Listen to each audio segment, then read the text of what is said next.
के बाद यहाँ इस बरेली नगर में एक विशेष विद्वान आए हैं। उस साधु के उपदेश सुनने मात्र से ही सारे संशय दूर हो जाते हैं। अतः चलो वहाँ चलते हैं।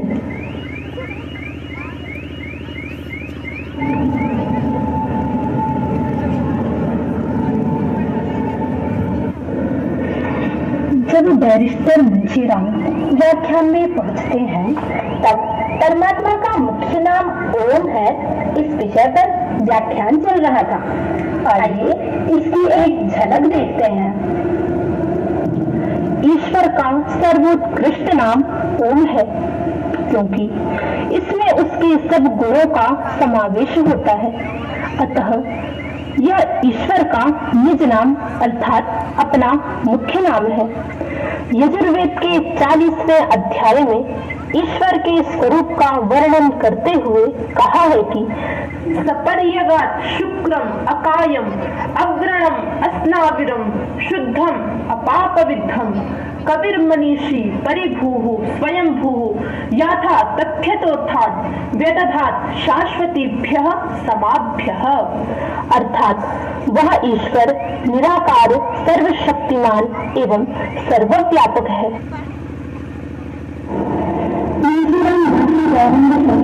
वक्तव्य से इतने प्रभावित होते हैं कि सायंकाल सरस्वती आकर अगली कक्षा में बैठे हो जाते हैं तथा ईश्वर विषयक क्षमता प्रस्तुत करते हैं। यदि परमेश्वर एक है तो उसे ब्रह्मा, विष्णु, महेश आदि भिन्न भिन्न नामों से क्यों जाना जाता है? और क्या उसकी उपासना, पूजा, ध्यान लगाने के लिए किसी आकार की आवश्यकता नहीं होगी? परमेश्वर के भिन्न भिन्न गुण, कर्म, स्वभाव के कारण उसे अलग अलग नामों से जाना जाता है, पर उसका मुख्य नाम ओम ही है। ऋग्वेद में कहा है कि इंद्रम मित्रम वरुणमग्निमाहुरथो दिव्यस्य सुपर्णो गुरुत्मान एकम सद्विप्रा बहुधा वदन्तेभ्यो यमं मातरिश्वानमाहु। आपके सामने कुछ भी कहने में मैं असमर्थ हूँ, परंतु मेरी मनोवृत्ति में ईश्वर विश्वास का अंकुर अभी फूटा नहीं है। मैंने अपनी युक्तियों द्वारा आपकी शंकाओं का समाधान कर दिया है, परंतु जब प्रभु की कृपा होगी तब ईश्वर की सत्ता में आपका विश्वास तथा स्थिरता होगी। इस प्रकार महर्षि के वक्तव्य से मुंशीराम जी के जीवन में क्या क्या बदलाव आया, इसका एक दृश्य देखते हैं।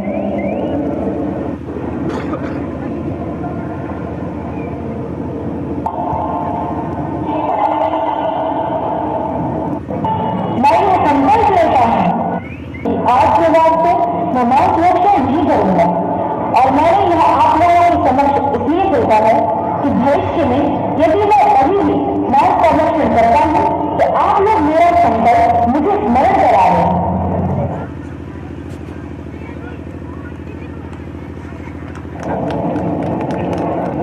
इस प्रकार महर्षि के व्याख्यान से प्रभावित होकर उन्होंने सर्वप्रथम गुरुकुल कांडी की स्थापना की।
आओ मैं तुम्हें अपना दम दिखाती हूँ।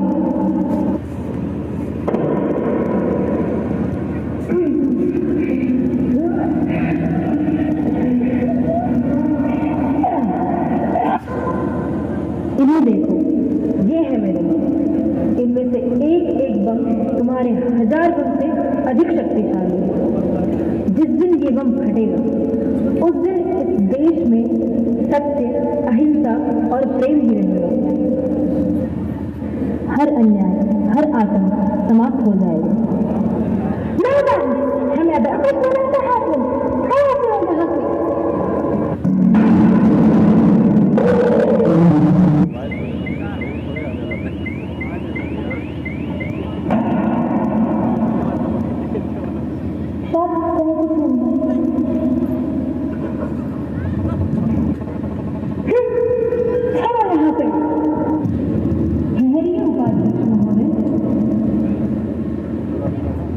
तुम्हारे वायसराय आए उस समय में उन्हें बंदी में आने की अनुमति नहीं दी क्योंकि गुरुकुल की इस पवित्र माहौल में सैनिकों का क्या काम है। तुम बम बनाने की प्रक्रिया ढूंढने यहाँ आ ही गए हो तो बम बनाने का फॉर्मूला तो लेकर जाओ। ये लो, इसे पढ़ो, इसमें है बम बनाने की विधि। यदि तुमने ये पढ़ लिया तो तुम भी एक अच्छे बम बनोगे।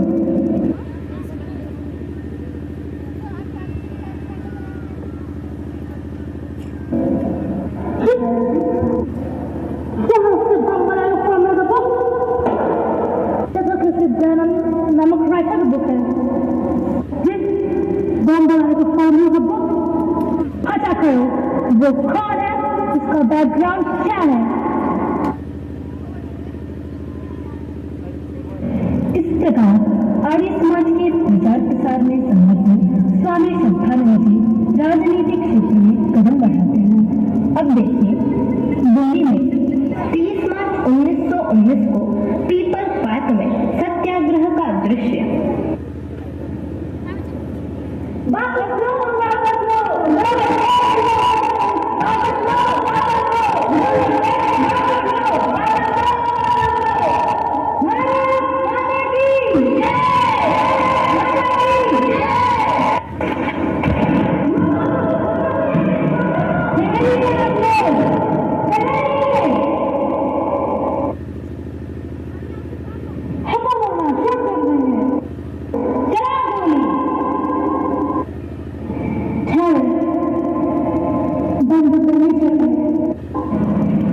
गोली क्यों चलाई?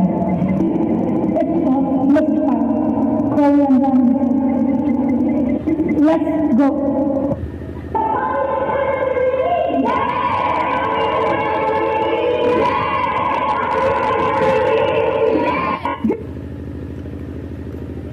आदमी को मौत को छोड़ो से बचाओ नहीं, उससे ज्यादा खतरनाक अखड़ हो सकता है।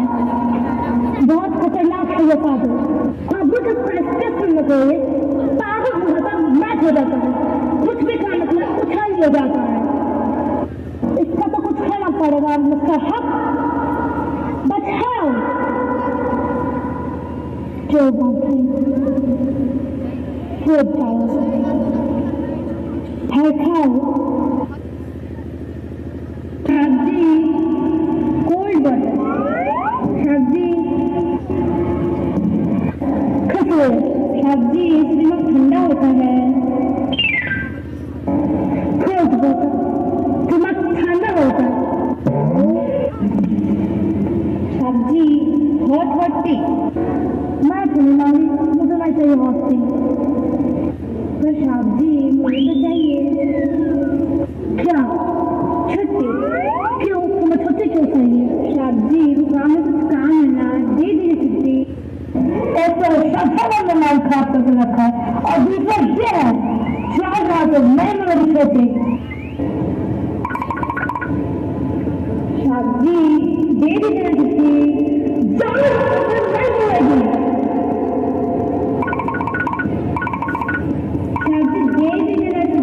तो फिर आगे छुट्टी कर, मैंने उतना छुट्टी नहीं मिलेगी।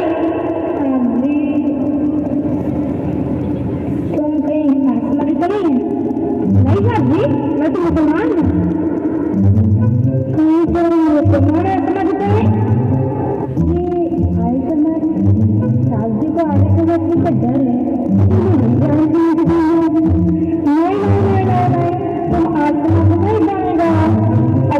होती चाहिए तो मैं तो खुद से बोल रहा हूँ।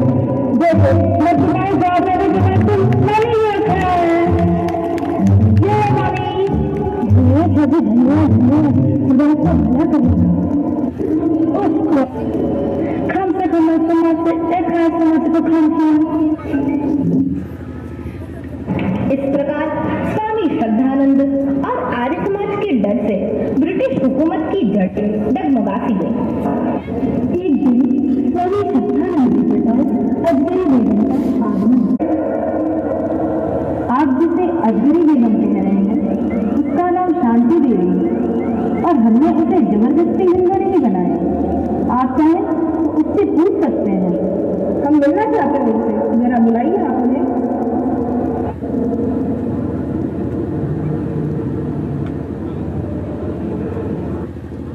देखो अजगरी, इस कमरे में मेरे और तुम्हारे अलावा हमारी बातों को कोई और नहीं सुन रहा है। यदि तुम्हें जबरदस्ती हिंदू बनाया गया है तो मुझे बता दो। कसम परवरदिगार की, इनकी ईंट से ईंट बजा देंगे हम। मैं अपनी मर्जी से हिंदू बनी और मैं वहां लड़कों कभी नहीं जाऊंगी जहाँ औरतों की इज्जत नहीं मिलती। शांति देवी का निर्णय सुनकर वकील निराश होकर लौट जाता है। इसके बाद भी अजगरी बेगम के पिता और पति उन्हें पुनः लेने के लिए आते हैं। कहाँ है मेरी बेटी? जहाँ भी है सुरक्षित है। उसे बुलाओ, उसका पति उसे लेने आया है। मैंने सुना है तुम्हारे धर्म में जबर मना है, तो तुम उसे जबरदस्ती क्यों नहीं जाना चाहते हो? देखो स्वामी, ये जो तुम कर रहे हो ये हमारे लिए नाकाबिल बर्दाश्त है। मत भूलो कि हम पठान हैं। मैं अपनी जान हथेली पर लेकर जीता हूँ। धर्मपाल, उस आदमी का कान पकड़कर उसे बाहर निकाल दो। देखो स्वामी, ये तुम क्या कर रहे हो? याद रखो तुम अपनी मौत के साथ खेल रहे हो। हमारे धर्म का आधार सत्य, अहिंसा और प्रेम है। तलवारें मिट जाते हैं, तलवार चलाने वाले भी मिट जाते हैं, लेकिन सत्य, अहिंसा और प्रेम कभी नहीं मिटता।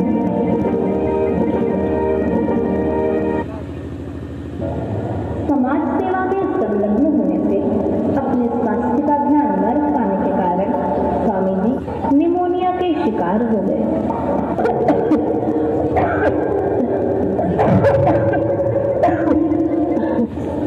जब से आपने शांति की शादी करवाई है और उसकी सुरक्षा का बंदोबस्त किया है, तब से मुसलमानों में बौखलाहट सी मच गई है और मुस्लिम समाज आपके खिलाफ हो गया है।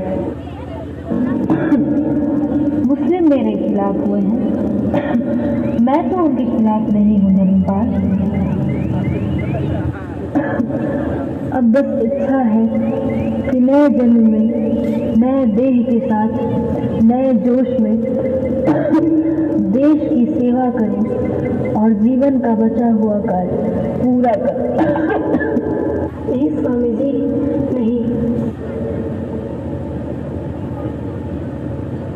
अचानक 30 दिसंबर 1926 की रात को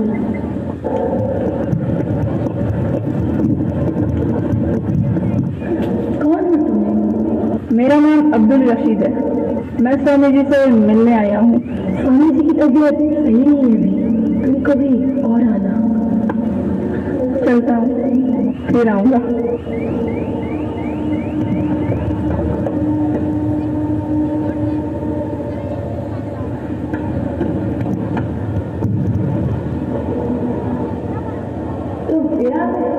एक बार मिलके चला जाऊंगा और दूर से आया हूँ, बस दर्शन करवा दो। अरे कौन है धर्मपाल, उसे अंदर ले आओ। आइए। आओ आओ, बहुत कमजोर हो गया हूँ। लेकिन इतना भी कमजोर नहीं हो गया हूँ कि तुम इतनी दूर से चलकर आओ और मैं तुमसे मिल भी ना पाऊँ। कहाँ से आए हो? कोई विशेष कार्य है? आपसे इस्लाम की चर्चा करनी थी। अभी तो मैं अस्वस्थ हूँ, पहले स्वस्थ हो जाऊँ। मुझे तुमसे चर्चा करके बड़ी प्रसन्नता होगी। आइए चलिए। पानी मिलेगा? हाँ क्यों, आप यहीं ठहरिए, मैं पानी लेकर आता हूँ।